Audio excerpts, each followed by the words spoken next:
Good morning mga kakumaritis!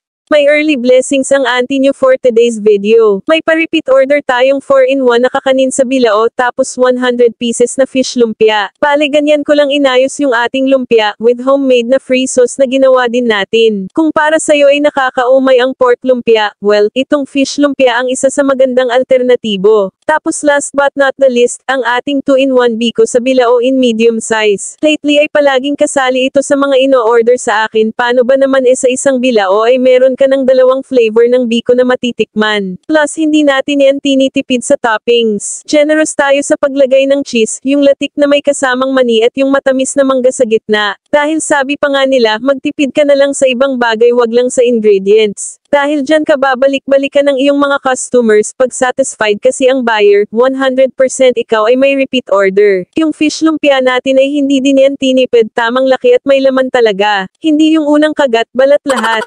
O siya, hanggang dito na lang muna, hanggang sa susunod.